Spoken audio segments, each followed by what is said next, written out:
Hello, hello. We are live. Hi, everyone.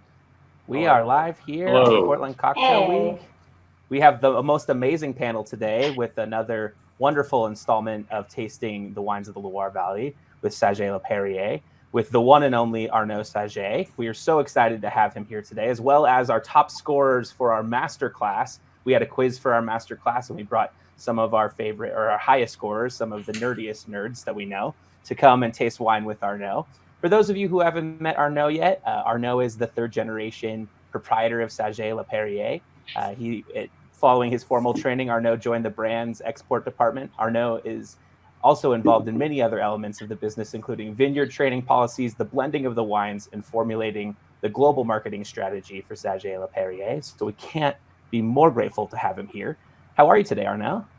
I'm very good, very good. Very happy to be here again with you and with other people and taste the wines, and it's gonna be fun. Yeah, it's not just our heads floating this time and me getting super excited. We brought some friends with us, so I couldn't be happier to taste some wines with everyone today. If you haven't yet, if you're watching at home, if you haven't liked or subscribed on YouTube, please do so at Portland Cocktail Week. Also, if you have any questions for Arnaud or our team here, please make sure that you enter into the comments so we can get those asked. I'll pop in and ask those. If you have wines at home that you're tasting along with, if you're some of those 50 people who did well on that quiz, we know you have wine. So if you have any questions you'd like to ask, please let us know. If you're handsome Jared and you want to tell us what a panel, we also appreciate that as well. So, but before we start tasting some wine, let's get to know our panel a little bit. Let's start. Chandler, tell us a little bit about yourself. Well, hi y'all. I'm Chandler. I'm a chef and bartender based out of Texas. Recently moved to the Dallas area. Been doing what I do for quite some time, and I love some wine, as you can tell by my fantastic shirt. That is a top-notch shirt for sure. Awesome. Yeah. Raj, what are you up to with those wonderful glasses and the most exotic background out of all of us? I'll be happy to tell you, Michael. Well, my name is Raj. I'm a bartender based here in Fort Wayne, Indiana. I also do woodworking during the day, so bartend at night. So I usually wear these nice protective yellow tinted sunglasses to protect my eyesight and to help me see better when I'm working with saws and wood and making very nice things. So, but yeah, I enjoy French wine quite a bit and excited to be a part of this lovely panel, and pleasure to do some tasting with the expert Arnaud. Awesome. I love the size of your headphones as well. I know you're going to get like a fully interactive tasting experience. So I'll try to drink into the microphone as much as I can. Please do.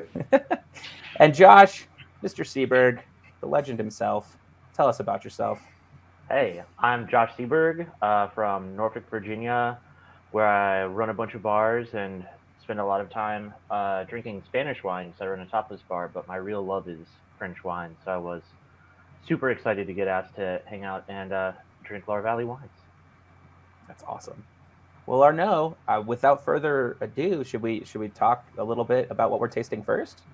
Yeah, sure, and we can for sure start the little presentation to help us follow the tasting.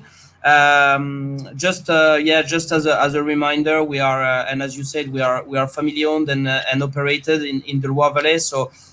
This is just a small selection of what we do as a winery, what's available on the US market, but I think is a good set to kind of introduce to our wines, to the Loire Valley wines, and discover the different quality of what we produce as a winery.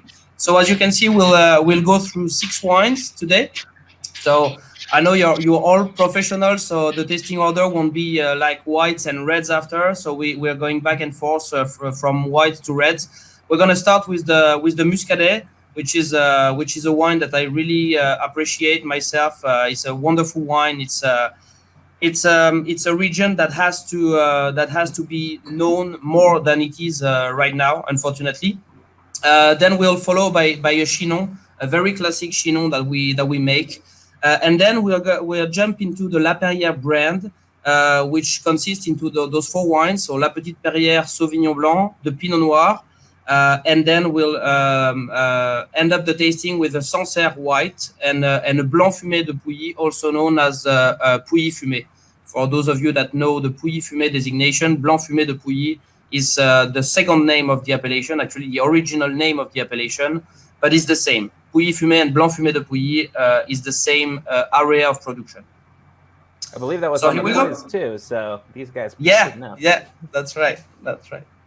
So let's start with the Muscadet, and just before we taste the wine, I wanted just to give you a nice little map of this region that you can find actually on the Muscadet Interprofession website. What's interesting here is that you can clearly see that there are three main region of production in the Muscadet within the big Muscadet region. So the one on the north is known as Coteaux de la Loire. The big one in the middle, which is darker in color, is the Sèvres. So this is the one that we will taste today, the Sèvres sur Lie. Sur Lie is a production method, but the area of production is right here in the middle of the Muscadet area. And then you got the last one, which is called Coteaux de Grandlieu. So three main areas of production for the Muscadet. Most of people know Muscadet as a big entity, as a big region, but there are a lot of different variation within this big Muscadet region. And if you go, if you dig deeper into those region, you will also find what we call crus communaux, which is a new designation within the Muscadet area, with villages like Clisson or Gorges, which are different in the way they are produced compared to a classic style of Muscadet. So the one that we will taste today is is produced in the darker area called Muscadet de Sèvres. And I chose a picture of the different type of soil that you can find in this area. I find it interesting. All of them are the three type of soil that you can see on the right is granitic, mica schist, and gneiss. Those three type of soils are for all of them volcanic rocks. So it's all surrounded by volcanic rocks in this area, which gives of course the typicity to the wines, but also and you will see during the tasting the influences of the Atlantic Ocean that brings a lot of characteristic to the Muscadet. So we can taste the wine. So this will be the Muscadet de Sèvres sur Lie. So that's why I said sur Lie, because this is a production method, actually, meaning that by regulation, it has to stay on the lees at least for 5 months. And this is what gives the complexity to this wine. So you can have a straight Muscadet or even a Muscadet de Sèvres. But when you have the sur Lie method written clearly on the label, meaning it's a sur Lie, that means that the wine stayed for quite a while on its fine lees, and most of the time it will provide more complexity, more depth, more length also to the wine, and more ability to age as well. So the one we are testing right now is, I guess, is the 2017 that we all have today. I find it interesting because most of the time you think Muscadet has to be drunk very young. That's the case. I mean, Muscadet, when they are young, they are very nice, especially with, with all kind of seafoods, especially with oysters. But when we investigated with my brother 2 years ago to purchase a property in this area, we tasted a lot of wine, and I was amazed by the quality of the Muscadet that were aged a little bit. So this one is already 4 years old, and we can see by I don't know if we clearly see on the screen, but we can see by the color that the wine is still very fresh. It still has the green hues, which means that the wine is still alive and is still very fresh and vibrant. On the nose, we can have these slight notes of oxidation, but to my mind is a very noble kind of oxidation, not meaning that the wine is dead. It's a question of how you like your wines, but to my point of view, it provides even more complexity to the wine when it ages a little bit. It's still very, yeah, go ahead, Michael. For those at home who may not have access to oysters, what other foods do you recommend with this? We can have all kind of seafood. Shrimp will be very nice with Muscadet. You can have also all kind of white fishes, with kind of It's the same that the Sauvignon that we produce in the central vineyard. I like when the wine it has enough complexity and enough structure. You can have like white fishes with buttercream sauces, like with those kind of more rich type of dishes. I think is very nice as well. What do we think, panel? So I'm always gonna say something weird because my chef brain does weird things. But the nose reminds me of the outside of a cantaloupe. I know that's very strange. I've had this conversation with people that it's a chef thing more than other people to smell the outside of like fruits and vegetables. But usually you smell cantaloupes to see if they're ripe as well. But the outside has that kind of earthy, and I think that's the oxidation that Arnaud was referring to. You're right. And I would like to eat this with a fennel hollandaise on something. Ooh. Yeah, I'm very familiar with the smell of like grown cantaloupes. Like in the area that I live, there's lots of them around. They grow, like the largest producer in the West Coast is like a few miles away. So that smell definitely of that like almost like shale earth for sure, and that sweet flavor, I definitely understand. Yeah, there's that nice like I love me Muscadet, and then especially like you were saying, Arnaud, with like a little age on it, you get that little nobility, but you can smell like the lees aging too. It's almost that kind of like very light sort of sweet cream, like little like tangy and zippy thing. Raj, is that your dog who's excited about the Muscadet? Is that what we're hearing? Not this time. That's fine. He's well trained. But I kind of, to Josh's point, I really enjoy the mouthfeel of this Muscadet, and I think that has to do with that sort of the aging on the lees. I think it just has this nice like bready, oily mouthfeel that kind of just coats the palate, and it goes nicely. I enjoy this quite a bit. The acid levels are lovely for the age, and I can definitely see myself having a few oysters, a few clams, something, with this wine. It goes great. Very nice. Any other food items we would want with this wine? Anything at home that you think people should take away from enjoying this? I mean, I'll take Rauch's clams and then add in my fennel hollandaise and then put that over a slice of bread. I think that sounds delicious. Might be a little high speed, but it sounds tasty.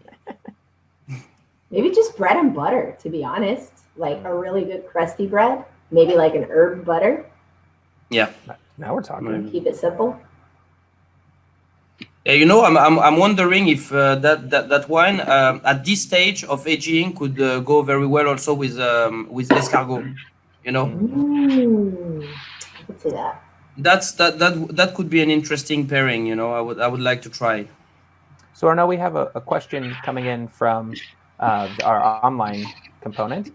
The question is, in the original presentation, you mentioned the ageability of the Muscadet. Without being very acidic like Sauv Blanc, how does this happen? Well, that's true that it's not as acidic as Sauvignon Blanc, and not as Chenin Blanc could be. But I guess that's the fact that the wine doesn't really the grapes don't mature the same way than Chenin Blanc and Sauvignon Blanc, and they always have this very nice balance between maturity and acidity. So it's just a question, it's the same than in the Sauvignon Blanc, for example. I mean, if you have a very hot vintage, very warm, you will lose in acidity, and that's just a matter of balance between the acidity and the maturity. And I think within this region of Muscadet, we don't have big amplitude of temperature, So the Melon de Bourgogne ripe quite slowly and surely, and we make sure that we always have a very nice balance between the maturity, so meaning the potential sugar and the alcohol content of the final wine and the acidity. And I guess that's the key in the longevity or the ability to age of a wine. And that's pretty much the same for all the grape varieties. I mean, the Chenin Blanc is exactly the same. I mean, a Chenin Blanc that won't get ripe enough will have a huge acidity, and that's a wine that you won't be able to dry within the 2 or 3 first year, So it's just a question of balance. But that's true that the Melon de Bourgogne naturally is less acidic than the 2 other grapes that I mentioned. Yeah. Are you ready for the Chinon? Team, Let's are we go. ready? I think so. Yeah. Let's go. So the Chinon, again, a little, a nice view actually of the fortress of Chinon.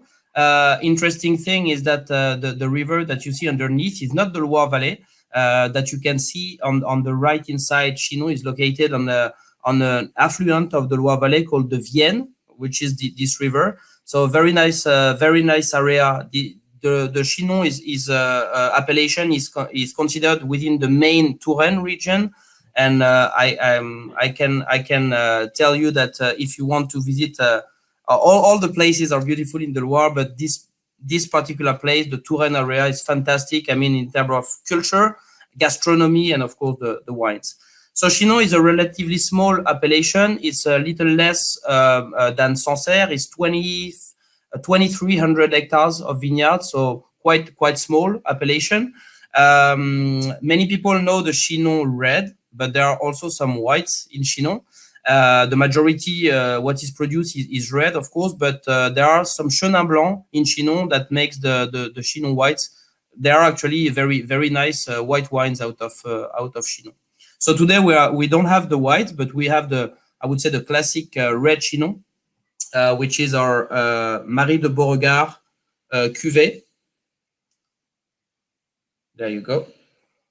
In 2018 vintage, and what we could say here is that this Chinon is 100% Cabernet Franc, which cannot be the case systematically in Chinon, because in Chinon we do also have a little bit of Cabernet Sauvignon that is planted in this area. So this wine is 100% Cabernet Franc, and what I like about this wine is the fact that we make sure that we have enough maturity on our grapes to make a Chinon that will be enjoyable when it's young, and that's something that really. I last time I spoke about the climate change, and the how it will affect the grapes of the white grapes versus the red grapes, and that's a typical example. I mean, with this Chinon, that the climate change have I don't know if it's politically correct to say that, but a positive impact on the red grapes. We tend to have red wines from Chinon or from other areas that produce red wines like Sancerre with the Pinot Noir. We tend to have more and more maturities on the red grapes that really help us to make wines that are easy drinking, fruit forward, and with a very low alcohol percentage. And I think that many people are seeking for those kind of wines nowadays. Very easy to pair with very different type of foods, even some fish, because the wine is light enough to go with some fishes. So this is what we are looking for with this Chinon, is to have a wine that is easy drinking, fruit forward, and easy to pair with food. Well, panel, do we agree with that? Yeah, I have a question actually about like the winemaking behind this. So a lot of times, I'm like really sensitive to pyrazines, like those big like green bell pepper notes, and so it puts me off many Cab Franc. But this is delicious and, like as you said, super light, well balanced, and doesn't have that kind of oppressive bell pepper thing that I think can be in a lot of Cab Franc. Does that have to do with specifics of the way you make wine, or is that more representative of Cab Franc from Chinon in general? Well, that's a combination of both, and thank you for this question. I think is an interesting point. I think what I mentioned previously is the climate change that really helps in some ways to get better maturities on the Cab Franc that it used to be like 10 or 15 years ago, and that's a fact. But also the viticultural processes that change a lot over the past 10 or 15 years, meaning working out of the soils, making sure that we don't have huge yields on the red grapes. And I think that changed a lot over the past 10, 15 years. And also in the winemaking process, that means less extraction. I mean, when you have a grape that is ripe enough, that has a right maturity, you don't need to extract too much to get off the color from the fruit. So that means that you don't extract those kind of vegetal character out of this grape. That's the same that we observe in the Pinot Noir from Sancerre. We kind of lower the yields, make sure that we train the vineyard the best way to get the best maturity in the fruit themselves. And then during the extraction process, we don't extract too much of bad tannins while we extract the color from the fruit. So you can see the color here is very dense. It's quite purple. It's very kind of heavy color. It's not a light color. I mean, you won't see through the glass. But at the same time, it means that we had the right maturity at the time of the harvest for this specific vintage. That's awesome. Arnaud, how do you say I'm in love? Because I love this. This is really, really. I'm a big red wine fan. I'm enjoying the white, but this is amazing. J'adore. J'adore. So it smells like new books. And it tastes like the tannin quality, the dryness that it has, which is not a whole lot. It's, it's very lightly tannic, but it reminds me of a very specific fruit. And I tried to look up what it's called in English. It's a fruit that I had when I lived in Central America. It's called jocote. It's a tree fruit.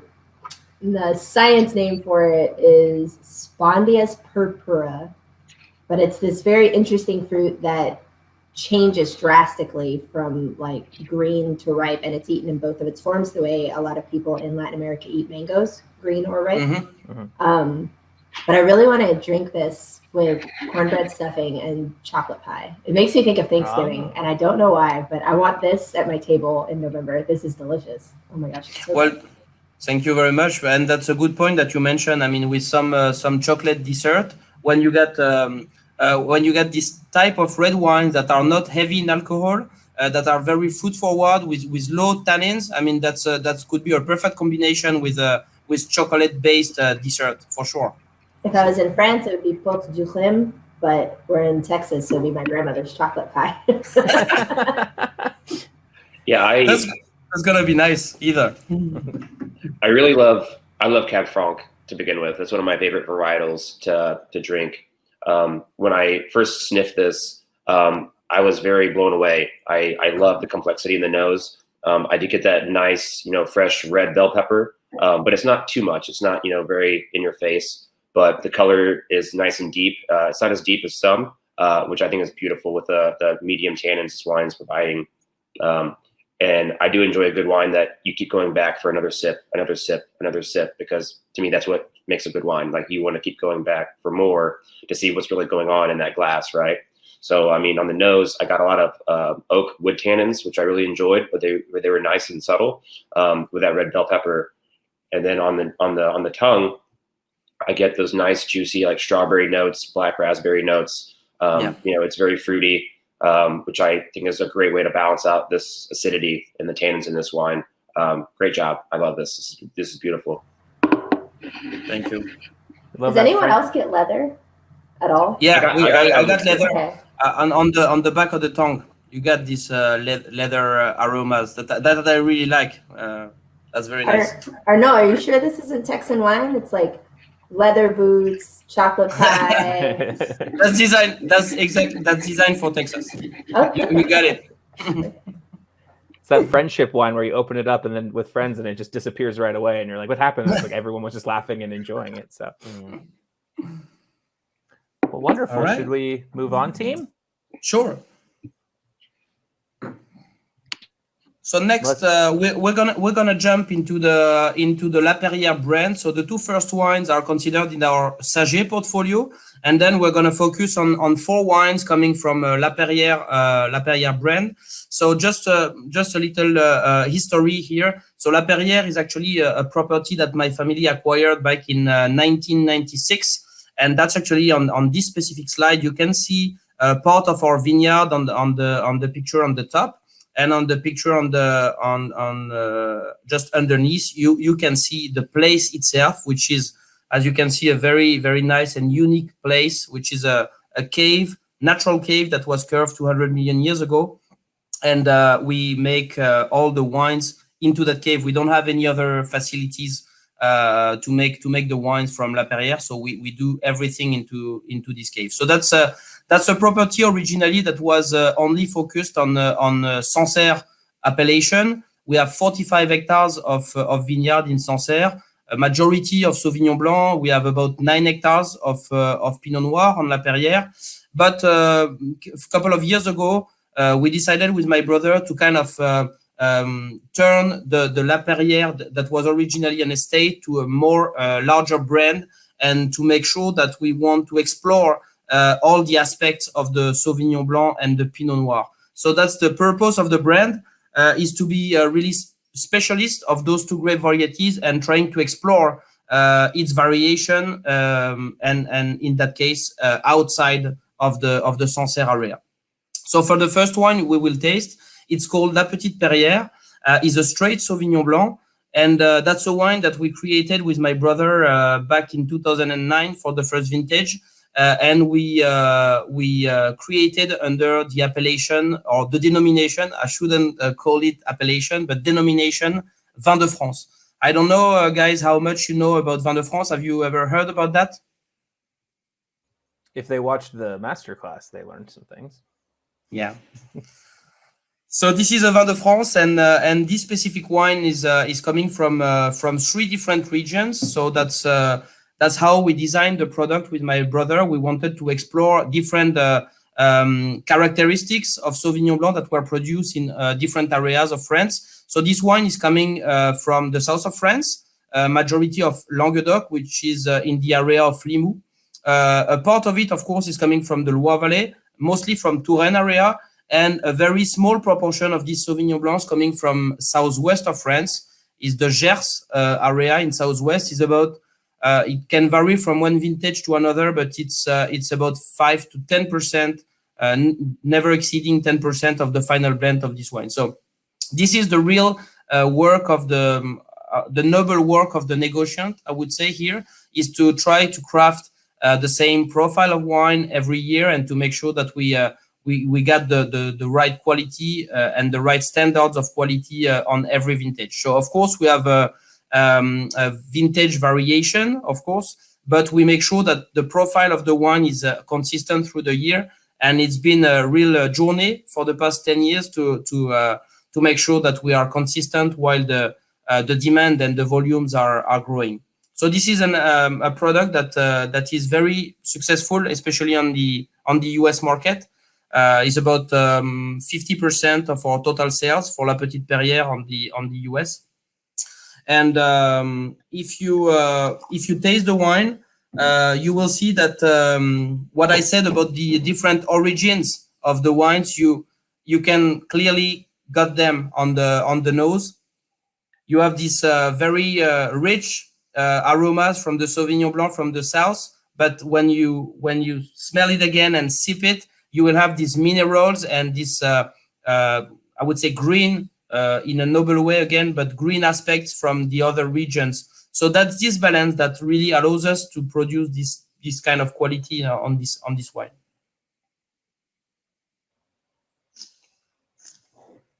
Arnaud, what foods do you recommend with this Vin de France? Well, with the Sauvignon Blanc, I would, to be honest with you, I would drink in on its own as an aperitif. It doesn't necessarily needs food, or finger food. Like during the aperitif time, you have like crackers with some cheese. To me, that's the perfect type of food that you can have with this Sauvignon Blanc. It is my favorite hour of the day, is aperitif hour. So that's Josh, how are you feeling?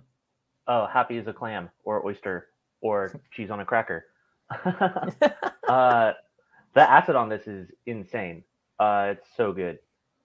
This is like one of my favorite aspects about white wine from this region. And that's interesting that you say, talking about like the noble work of the negociant is in sort of creating consistency. But I think it's also cool to have a Sauvignon Blanc that is representative, of just Sauvignon Blanc from France, right? Like these vins de France, rather than, I think for me and like probably for all of us here, and especially Chandler with the chef brain, when you're looking at wine from a specific region, you almost want to look for specific things from that region to kind of like confirm, like, do I really know what I'm talking about? So it's nice to have something that's like representative of the area, but easier drinking, almost more like casual drinking Sauvignon Blanc, while still like having all those things we love about it. I definitely agree with Josh. Again, I mean, Josh knows his stuff, and he's saying all the things I wish I could say. And to you, Arnaud, like aperitif style, this is great. I mean, this is like drinking a nice glass of vermouth, before dinner, almost. I love the peach notes that I get on the palate. It has this like nice, like ripe, juicy peach.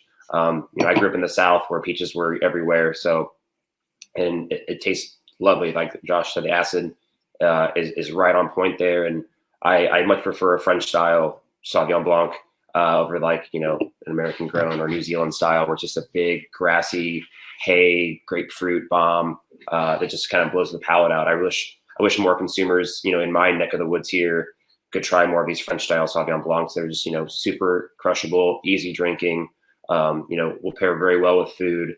I'm seeing some comments coming in here from our online viewers here, feta, pistachio. It's lunchtime here for me now. I haven't eaten breakfast yet and I'm starving. So this all sounds amazing. This is a super aperitif then.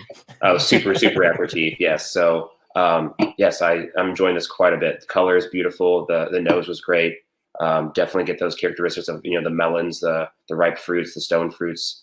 It's very nice. Thank you. Thank you very much. So like drinking this, smelling it first, the nose, I immediately smelled like river rocks and honeydew melon. Those are like my two big takeaways. And to be very honest, I don't drink a lot of Sauvignon Blanc, and it's probably because a lot of the ones I've been buying are completely opposite to this.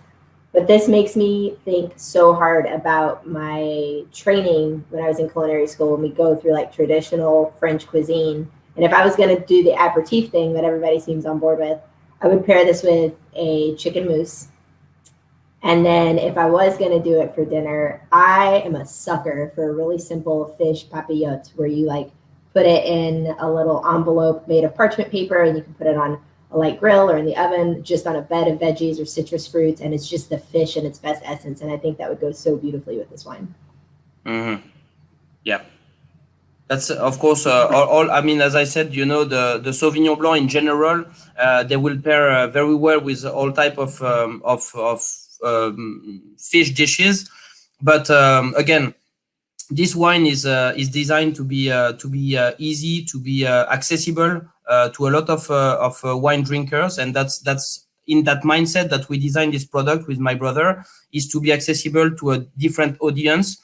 You are experts of wine, so you know wines. You tasted a lot of wine, so I'm very glad you appreciate it. But this wine was also designed to seduce those people that sometimes have a hard time to go to wines. It's I think it's serious enough to seduce wine lovers like you, but also accessible enough to kind of bring in new consumers to the wines. That was the idea behind. I love that term, seducing new drinkers. That's something that these three know how to do for sure. I think this wine would be perfect for someone like my mom, because every time I try to get my mom to give me tasting notes, she's like, it's tasty. I feel like if I gave this to her, she'd really enjoy it, but wouldn't necessarily have like all of the tasting notes that we have, but I think she'd really like it. I second that, what Chandler said. My mother does not drink alcohol at all. And if I were to like slip her something, it would probably be this. I think she would enjoy it. Yeah. 3 for 3 on mom wine for sure. The moms of the panel endorse. Indeed. Well, right. Are we ready? Let's go to the brother, to the red version of La Petite Perrière, which will be the Pinot Noir that we got on Petite Perrière. So the same idea behind. So I won't tell the story again on how it's made. The idea is the same than the white. Just to mention, and I think I said that last time, but to be honest with you, we had a harder time to find the right balance, the right quality on the reds versus the white, and it took us like maybe 4 or 5 vintages since 2000 until 2015 or 16 vintage to be really happy of the quality of the red. Sourcing, we didn't know how to source in the other regions before La Petite Perrière, and we started sourcing in 2010. And we found out the very good Sauvignon Blanc to enter the blend of the white, but for the reds, the sourcing was more difficult. It was more jammy. You know, we didn't, to be honest with you, we didn't even know if it was Pinot Noir that were proposed to us at some point. So we really had to work with the people we are sourcing from now for 10 years to make sure that we got the right quality, and we are really, really happy of the quality of this wine for the past let's say 4 or 5 vintages. I think it's really the characteristic that we wanted in this product. Again, with the same mentality, being approachable, being serious enough. So we got this this beautiful Pinot Noir that is all fruit driven, with very low tannins, not as jammy as American Pinot Noir can be at some point. So stylistically, definitely more French. So that's exactly the style of the wine that we wanted on this wine. So we are at the midway point just about, and we had a question come in from Facebook, and they ask, do you find that certain wines work better early in the day while others are better suited for late in the day? Or is it just up to each person's personal preference? I think that's extra applicable for us on the West Coast of America. It's like 10:30 a.m. So I'm all about breakfast wine. But Arnaud, do you have any insight on this? Well, I to be honest with you, I think it's very it's something very personal, you know, and the same with the aromas in the wines, you know. Chandler has her own references, and like everyone has, you know. So you know, I think the tasting of the wine could be in the morning, could be in the evening, could be at night. You know, it's all personal. What is true at some point, and I don't work with that myself, but I've seen a lot of professionals working with those calendars with the, you know, the leaf days and the fruit days and stuff like this. And I don't work with it, but I can tell for sure that the wines doesn't taste the same way from one day to another. So that's for sure.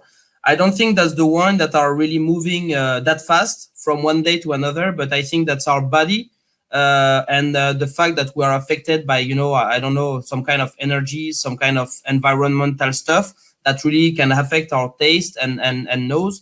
But I find it out several times, like being in the US, for example, working on the market and tasting the same wines, the exact same wines from one day to another that weren't tasting the same at all.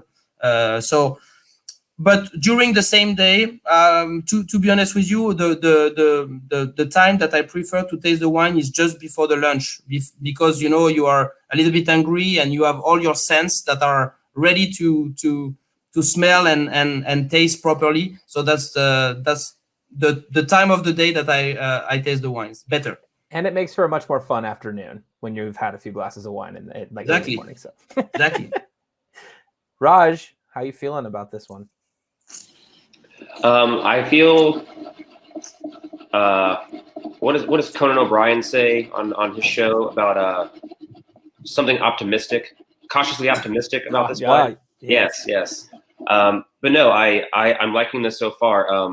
My first whiff and first taste reminds me of this rose petal syrup that is from India. It's an Indian export. My family and I are Indian, and you mix it with milk, this rose syrup, and this nose and flavor reminds me of that rose syrup, but just in a nice drier film, you know. It's great. As I've been drinking this, I'm trying to compare apples and oranges here, and I'm looking at my Google Maps right now and trying to compare lines of latitude with the Loire Valley in like Willamette Valley, you know, up there in the Pacific Northwest. Because I know at my bars, a lot of guests love the Willamette Valley style, cold weather, a little bit more damp climate style Pinot Noir. They have a great rich flavor. They're nice and light, but still have that nice jammy, juicy, velvety profile to them. And as I'm drinking this, I'm getting nice minerality, which I love. The color is beautiful.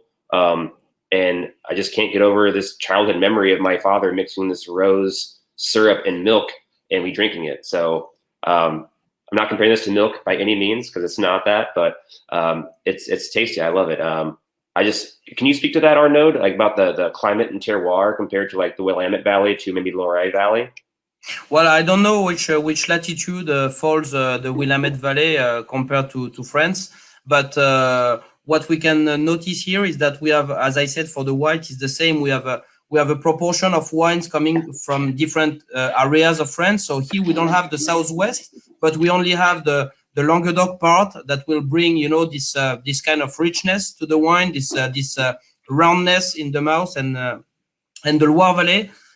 Pinot Noir that will add to the blend this kind of minerals, the length, the acidity to the wine that is necessary, to in the blend. But I get what you mean. I mean, I've tasted some Pinots from this region, and you can find some similarities in the, I would say, in the spiciness of the wine. I agree with that. Yeah, for sure. Yeah, I definitely get some of the spiciness in there, and the acidity is great as well. I feel like it's nice. It's definitely drying me out, so I love it. Thank you. Thank you. So we had another question come in from online real quick. They wanted to know, do you ever work with lesser known varietals like, and I'm going to butcher this word, Grolot or Cote. Yeah. Yes. Yeah. And have you ever produced a rosé?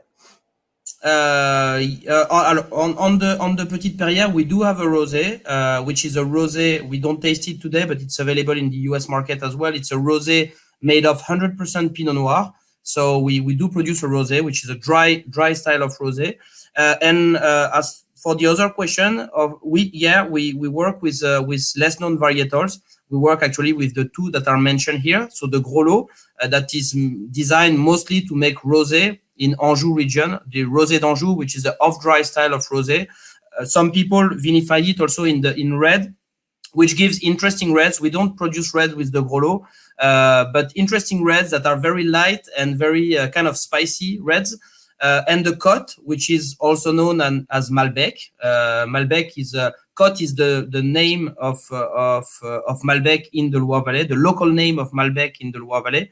And we produce some Malbec, some Cote in our estate in Touraine called Domaine des Grandes Espérances. We have actually a cuvée that is a single varietal Cote, 100% Malbec in this estate.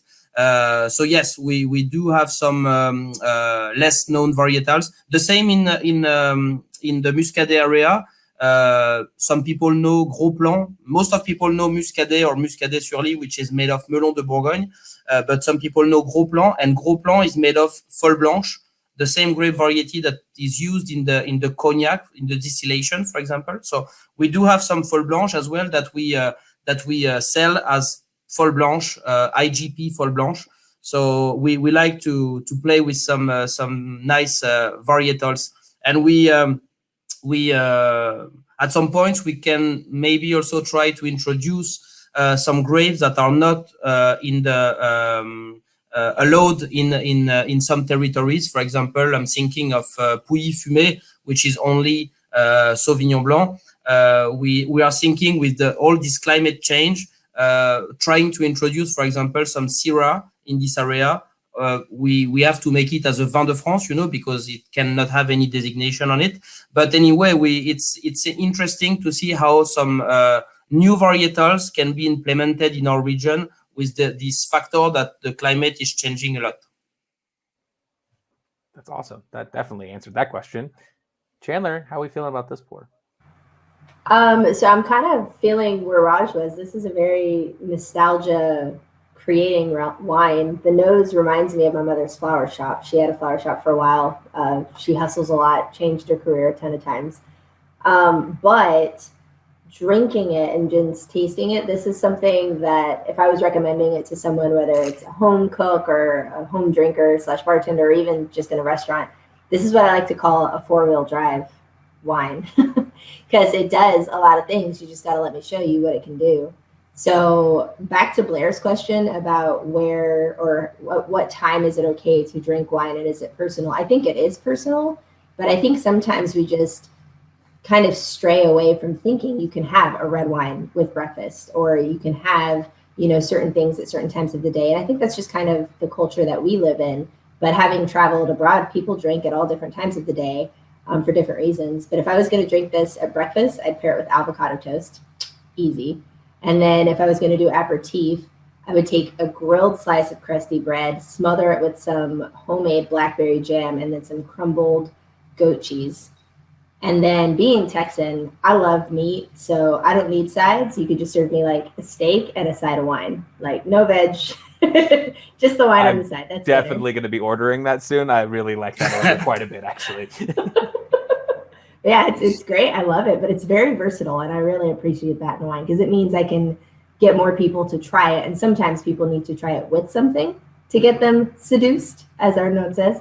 So I think you could seduce somebody depending on the time of day with a lot of different things. It's really tasty. And the steak to my side of wine, Mr. Seberg, what do you feel about this wine? I love it. There's not a lot to say that hasn't already been covered by Raj and Chandler. But it's just like, yeah, beautiful, balanced, representative Pinot. One question I kind of had our note in thinking about you saying that these wines are meant to be drunk younger versus some of the older things. One of the people in the comments was talking about opening a 66 Vouvray and then acting like that wouldn't make us all jealous. But it just made me think of, for you, like, how do you define drinking wine like fresh versus young versus letting it sit a bit? How I'm not sure I understand the question. In terms of years of aging, like when you say a wine is meant to be drunk fresh, do you mean you should be drinking like the most recent vintage right away? Is there like maybe a couple of years in a gap while it's still considered young, or like what does that mean to you specifically within years as it relates to these wines? Well, specifically for these wines, when we say it has to be drunk quite young, it has to be drunk within the 2 or 3 years after the bottling. That's what I mean when young. But from our experience, by making those wines for 10 years, we know that those wines are most of the time they are consumed within the 18 months, maximum 2 years after the bottling, after they are released to the market. So, we have some library, of course, at the winery, and we keep all the style of the wine that we make, not only the high-end cuvées that we keep every year. So we keep everything, and we taste sometimes. For example, Petite Perrière that was made in 2010 or 2011, and we got pretty good surprises. The thing is that there is no the terroir characteristic that we have on the Sancerre, on the Pouilly Fumé, and the structure on the wine. So most of the time, that's the acidity that we get from the terroir that we don't have here, that will not make this wine being able to age like for 10 years. But sometimes we have good surprises. But I can say for sure that if you got a Petite Perrière 2018 in the fridge, it's not going to be a problem to drink it. Fantastic. I did some quick research on the lines of latitude from Willamette Valley to Loire Valley, and we're talking about approximately 300 kilometers distance difference from north to south, from the Loire Valley being about 300 kilometers further north of the Willamette Valley. So, wow, that's not that big, actually. No, it's 69 miles is what Google said for the lines of latitude, and Willamette Valley is at 44 degrees. Or 44.9 degrees, and the Loire Valley is at 47.55 degrees on the lines of latitude. So not a big distance. I mean, 125, 145 miles is not that bad. So interesting stuff. I told you. Thank you, Raj. Told you we brought the nerds. I promised. Or no, I really did. I said. But I like those kind of things. That's nice. Thank you, Raj. That was awesome. Really. Are we ready to taste the next in line? Yeah. Let's taste the two last wines, and we're gonna start actually with the Sancerre, because I guess in your package that the freshest vintage are over the two wines. So I think you got 19 on the Sancerre and 18 on the Blanc Fumé. I wish we could have the same vintage for both, because it's very interesting to taste them side by side. I mean, the same vintage with the same winemaker, the same winemaking process on two appellations that are really, really close one from the other. So that's very interesting to clearly see the differences between those two. But let's start with the Sancerre. And again, I decided to show you a little map, and I don't want to go too deep into that. is just to show you how the Sancerre appellation is constituted. So you can see that there are 14 different districts, or 14 different villages, as we can say. And what is noticeable on this little map is the percentage of each main type of soil that you can find in the Sancerre area. So you can see that Terre Blanche, what we call Terre Blanche, is also known as Kimmeridgian, which is the same type of soil you get in Chablis or in Champagne. Is actually the same vein of terroir that's coming down from Champagne, Chablis, and the Loire Valley, eating Sancerre and Pouilly-Fumé. So we got Terre Blanche, Kimmeridgian for 40%, Caillotte, which is another style of limestone, which is 40%, and Silex, which is only 20% of the total appellation of Sancerre. Of course, we have other type of subsoil, little variation. We have actually a lot of different type of subsoil, but those are the three main type of soil you will find in both appellation, in both Pouilly-Fumé and Sancerre. So coming back to the Sancerre 2019, La Perrière, what we want here is definitely something very typical from the appellation. We got different range of products within La Perrière range in terms of Sancerre. This one is what we call the classic one. In La Perrière, I told you we got 45 hectares of vineyard, and about 70% of our vineyard is actually sitting on flint. Those 20% that we've seen just before, we got a majority. We are not, like some other estate. We have a huge proportion of flint in our vineyard in La Perrière.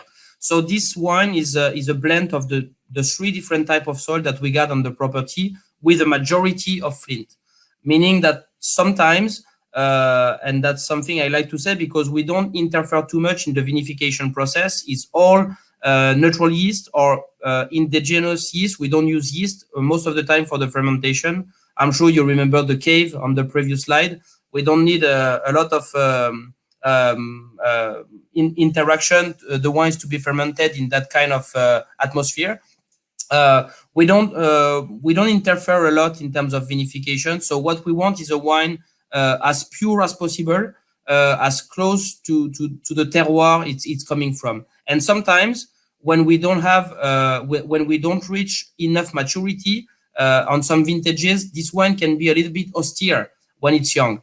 And that's not the case on the 19, because 19 was very generous in terms of sun, in terms of maturity.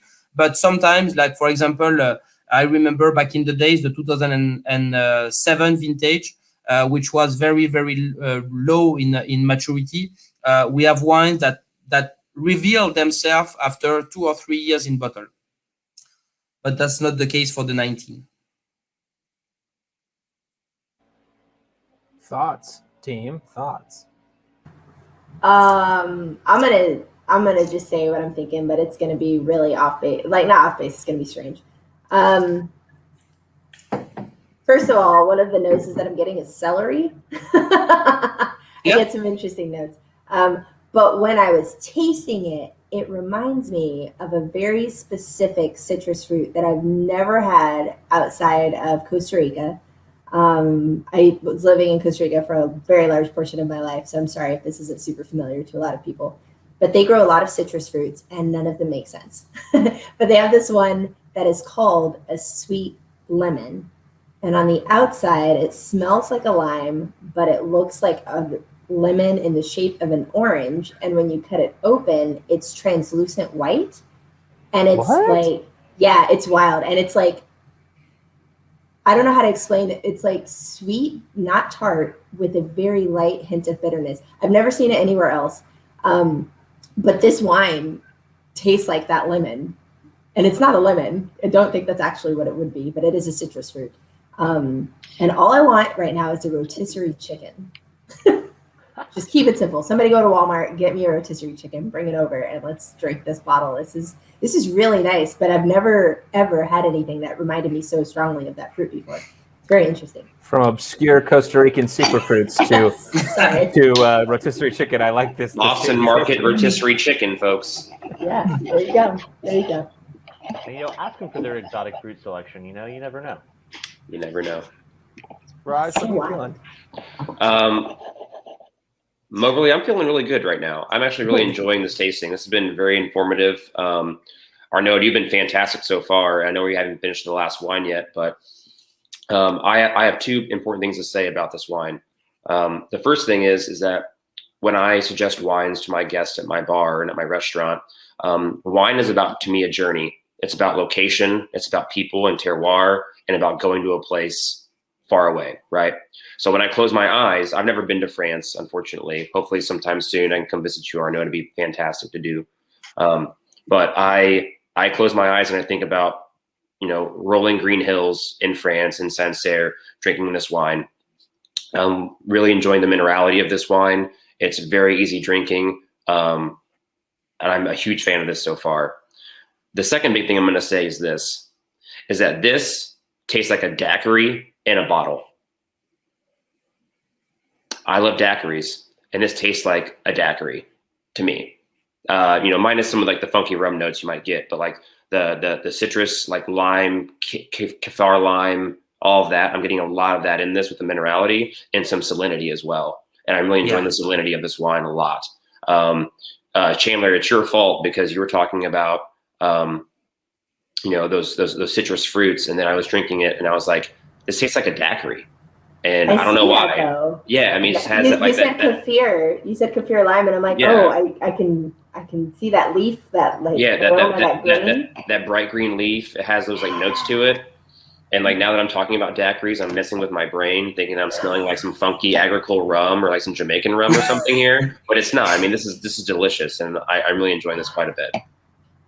I wish you could taste that lemon. It's now that making me think that lemon might be daiquiri-esque. But I didn't drink daiquiris at the time I was introduced to the lemon, so now I've got to like revisit that at some point. I mean, I know Josh Seberg is a daiquiri expert, so maybe he can chime in on that. Is that the frozen drink from like the Island Oasis machines? Yes, it is. Yeah. When you make it, it is. Yes. No, but yeah, it's so funny that you say that because it's also, I think, like, daiquiris being sort of the litmus test for balance of sugar, alcohol, and acidity, right? To see those reflected here is like, yeah, that makes total sense. And these things are in perfect balance. Especially for me, the way I like my daiquiris is a little more on the acid side. And what I always say about Sancerre is like I kind of want it to like cramp here, and then it kind of like creeps back into your shoulders and like makes you do like a little shimmy. And like all of that is pleasant here. Well, aside from Josh's dancing Sancerre dance, which I would love to see one day, and I would like to see the shimmy. We have a question from, which I think is is very applicable at this point in the tasting, which is for everyone. What are your tips and tricks for clearing the palate for smelling and tasting, since we're at this point in tasting lots of different wines? I mean, I definitely like the smelling of your skin. I was taught that very early on. Yeah, you've probably seen me do that a few times here during the presentation. But, your personal pheromones and your smells, only you have those smells, right? So I always give my arm a sniff and kind of clear out my nose a little bit so I can go back for another whiff of whatever I'm trying to taste and smell. That's a good trick. I didn't know that. Yeah, I think it's a great trick, but I have run into a few issues on occasion when doing wine tastings with a lot of femme or women type of individuals, because if they decide to wear a lot of perfumes, a lot of the times we like to put it like on our wrists, which ends up being on your arm. So if you don't have the ability to do that, coffee is a really good way to smell that, but then you have to like take a moment. And then as far as cleaning your palate, I'm a big sucker for bread, as long as you don't have like a gluten intolerance or a celiac condition. But bread is really good. And then I personally like sparkling water. I feel like if the bubbles kind of like act like sandpaper, they kind of like move all that stuff around. Sometimes just sipping water, especially if a wine has like an oily style quality, it doesn't really help get it off of your palate. Mm-hmm. So sometimes sparkling water is really good. Yeah, I definitely ground coffee to like reset your nose is my go-to also. But I'm going to try your arm trick, Raj, because I don't wear very much perfume. That's the one I always do. It works so much better for me than coffee or anything else, just because you're so inundated with your own smell that it's truly like the best way to reset your brain. Yeah, I mean, I haven't showered today yet, so I definitely smell musty from a concert I went to last night in Indianapolis. So, but I know my smell very well, and yeah, it's just a great. It creates a baseline. It comes back to the 0 p or that baseline pH kind of thing. So you just kind of know. Yeah, don't wear perfume and maybe shower after concerts and then do a wine tasting. Chandler, you're onto something here. I really agree. Well, Arnaud, are we ready to take us home? Yeah, we're gonna taste the last wine that we have today, the Blanc Fumé de Pouilly, and again a little map exactly showing you the same facts than the Sancerre one, showing you the percentage of the different type of terroir.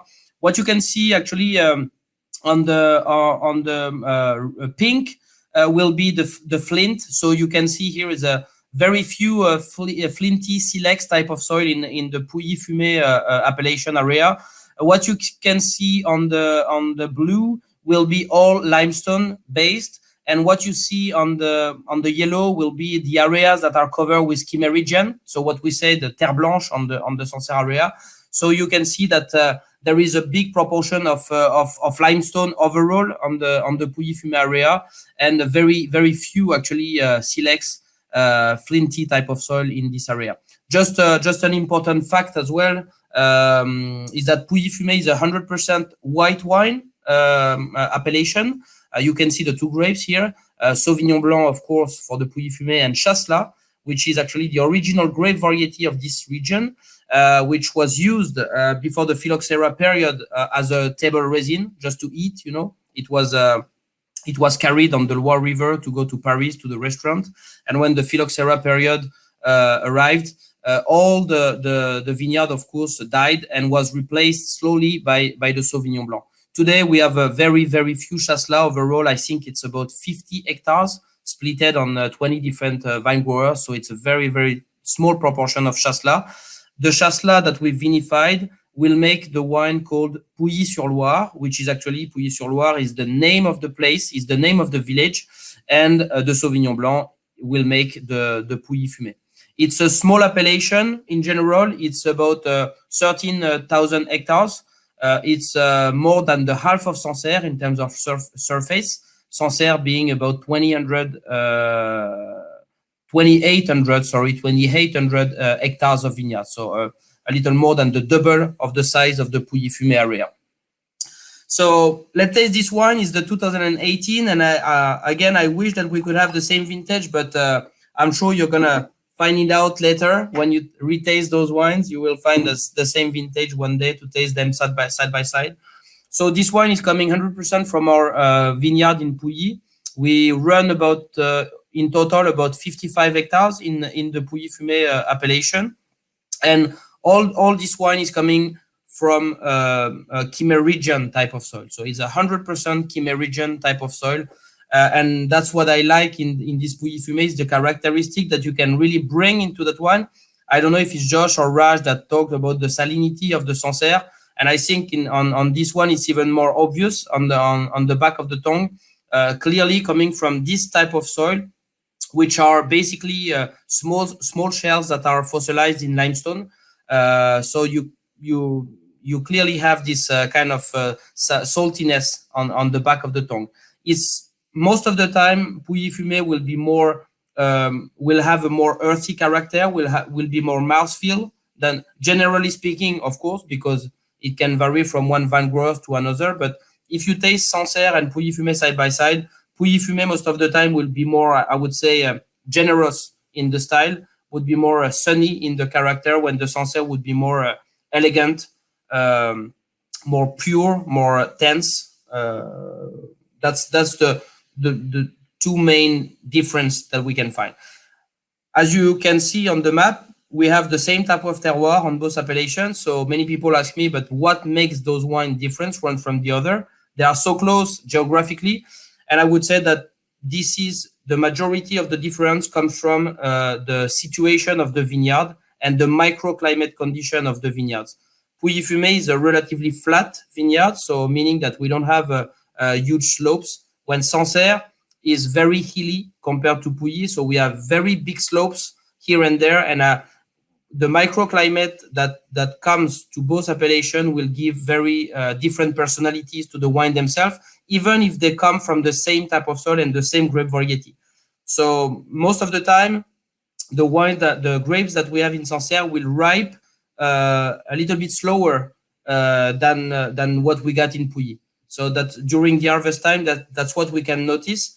The maturity in Pouilly-Fumé, because of the fact that it's more flat than Sancerre, the maturity will happen very shortly, in a very short period of time, when Sancerre will be more, through the days, and that won't occur the same way that it occurs in Pouilly. So that explains the difference between those wines.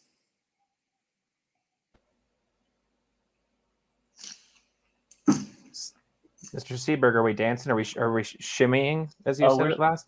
We're shimmying. I did have a quick question in general, though, and like everyone can help me answer this, I hope.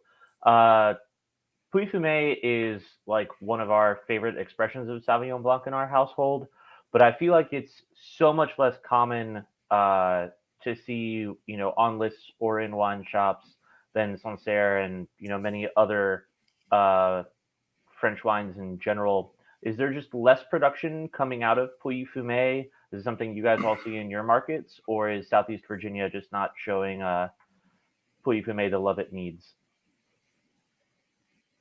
I know, at least on the where I'm at, we don't see a lot on the menus. No. And I will second that too. I don't see this very much on many menus, and even more so, this is the first time I've ever had this style of wine, knowing that's 100% Sauvignon Blanc. But this is the first time I've ever had this before, and I'm really excited to try this. I'm glad we were doing this last because I've never had this one before. But yeah, we don't see very much of this in our local area for sure. Yeah, same here. I'm not going to lie. I was really excited for this bottle, mainly because I've never seen it. And I was really hoping to get the box so that I could taste it. But yeah, I've honestly never really seen it on a menu anywhere. I've gone in Texas or Colorado or Hawaii, which are the other two markets that I've worked at in the U.S. It's not very common. Well, what do we think? So I guess Arnaud, with like sorry to interrupt you, but with like that general set, do you feel like, is Pouilly-Fumé just a little like underproduced compared to other things, or just underloved? I think of course there is a production issue there, meaning that the appellation of Pouilly is less than the half of the one in Sancerre, so the production is smaller. But this is not the real answer of the fact that it's not very present on the US market. There is a big difference between Pouilly-Fumé and Sancerre producers. We produce in both, so we are in both sides of the river. But traditionally, Pouilly-Fumé was crossed by a road called the National 7, which was a road that every Parisian or every people from the north of France would take to go south during their vacation. Most of the Pouilly-Fumé producer would sell, in the 60s, 70s, even mid-80s, most of the producer in Pouilly would sell their wines during 3 months of the year at the cellar door. For Sancerre, it was a different story. They were a little bit in the countryside, not far away from this main road, but enough not for those people to go to see them and buy the wine at their cellar door. So traditionally, the people from Sancerre are definitely more salespeople in a good way. When I do a trade show in other country, I can go to Hong Kong, for example, for a trade show. I will see like 15 or 20 people from Sancerre coming in with their booths, showing their wines, and maybe 1 or 2 from Pouilly-Fumé. So I think there is a different mindset. There is a different culture, even if we are very close neighbors. But in Pouilly-Fumé, we are definitely more agricultural mindset than Sancerre, that is definitely more sales oriented and marketing, but again in a positive way. Those people they had the success for the past 10-12 years on their appellation but they invest a lot, meaning that the vineyard of Sancerre itself is very different from the vineyard in Pouilly. I'm happy to see that the new generation coming in Pouilly is changing the rules step by step. But in Sancerre, it's been 12 or 15 years that vine growers do a lot of effort in their vineyard. I mean, not using pesticides, herbicides, working out their soils, having healthy plants. And I think that's one of the reasons why Sancerre is on a kind of virtuous cycle, you know. And I've heard my dad telling me that in the 70s or 80s in the US, Pouilly-Fumé was far away in front of Sancerre in terms of sales. I mean, there were no bottles of Sancerre on the wine list in the US, but Pouilly-Fumé was everywhere. It was thanks to one producer that is still producing wines, but unfortunately is not the brand that it was in the past. It's Château du Nozay de la Doucette. I don't know if you heard of that brand before, but this specific producer used to be a real flag for the Pouilly-Fumé appellation, and there is no more big producer, big flag for the appellation of Pouilly-Fumé to be widely exported. The major market for Pouilly-Fumé are what we call traditional Europe. I mean, it's sold in Belgium, Netherlands, UK, Germany a little bit. Those are the main markets where the production is focused, outside of France, of course. Well, that explains a lot on why we aren't seeing it as much. But now that y'all got to try this amazing varietal, what are we thinking? Are you prepared? I actually had to write this down. All right, we're strapping ourselves in here. Okay, bear with me. I'm never going to be invited back to one of these. This is why you're here. This is the exact reason why.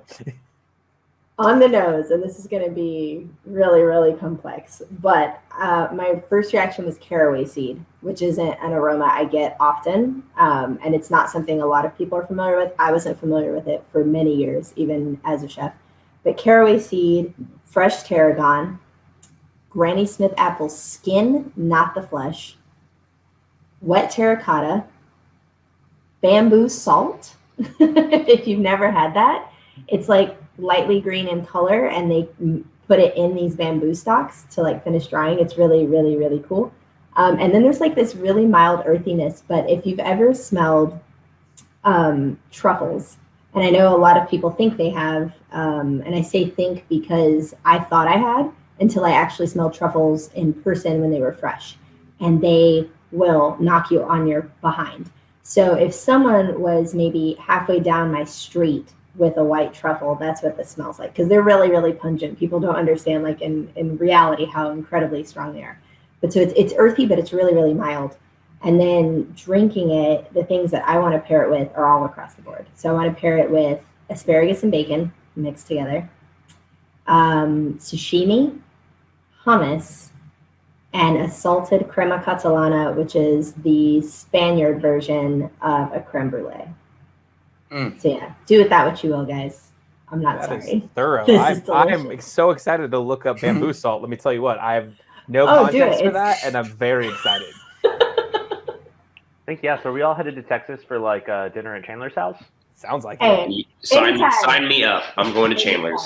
Or no, my house is open, and obviously I have a lot of wines that need help being drank. I do have a quick question for our node. So, I mean, this is my first time trying this style of wine from the Loire Valley. You know, for my guests and my consumers, you know, where is this style of wine targeted to? Is it the Chardonnay drinkers, the Sauvignon Blanc drinkers, the Pinot Grigio drinkers, the Champagne drinkers? I mean, I feel like this could do really well in my market. You know, looking at it from a business side, I really think it could do really well. I think it has a great flavor, great aroma. It's easy drinking. The salinity in this is amazing. Like I love salt in food. I love salt in drinks. I really do. But I mean, what would you suggest? Like, what would you say as far as gearing this towards a different demographic, a different drinker? Who would be drinking this? Well, I think the easy answer to that, and I think the fact that we decided to add a Pouilly-Fumé to that range is first because it's the original appellation from the family, but also to provide an alternative to the highly demanded Sancerre. And I think if you got hard time sometimes to to make people getting away from Sancerre if you get them on the wine list. I think that's a real serious alternative to Sancerre. People sometimes drink Sancerre because it's Sancerre, it's written Sancerre on the label. Sometimes they don't know what's inside. And I think for those people that are open enough, to try something a little bit different, I would suggest that you can trade them to this type of wine. It's interesting because you mentioned Chardonnay before.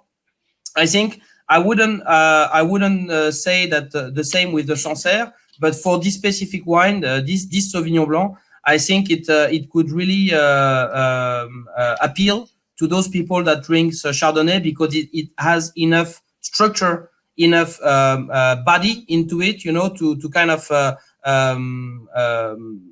seduce those kind of Chardonnay drinkers.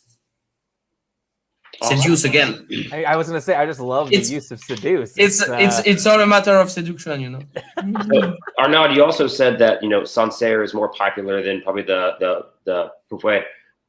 Would you agree that this wine is more of like the industry alternative to wine when it comes like to Sancerre versus the other?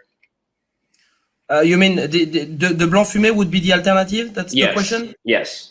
Yeah, but I think the work behind Sancerre was fantastic, and it has been done from the producer, from the importer, the distributors, you guys working fantastically with this appellation for 10 years. It's gonna be tough.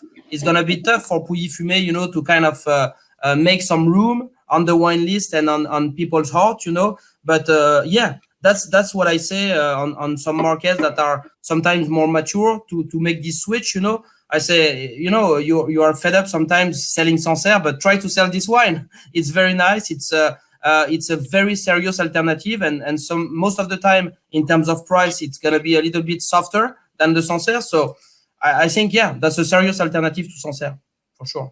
Thank you. Well, this has been absolutely amazing, Arnaud. Do we have any last questions, team, panel? This has been so great. I've learned so much. Chandler's got me going to I've got an Amazon cart I'm trying to fill with exotic new ingredients. I'm super excited. Sorry. Josh has got me shimmying. Raj has got me to talk to my mom about wine. Raj, eat. It's been amazing. Raj, go eat. But Arnaud, thank you so much for your time, for sharing all this with us. Thank you everyone who participated in the quiz, who received their packages. I want to thank this panel for being so sweet and lovely and seductive. This was a very seductive scenario. We've also want you to go to sancerreperrier.com. There's a product finder there, or follow them on Instagram.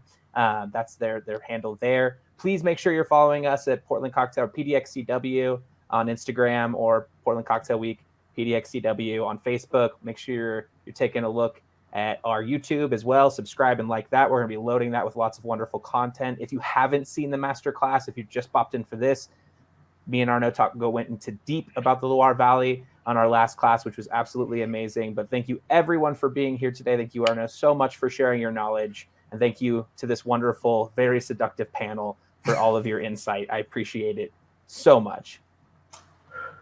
Thank you. Bye-bye, everyone. Thanks for having us. Thank you.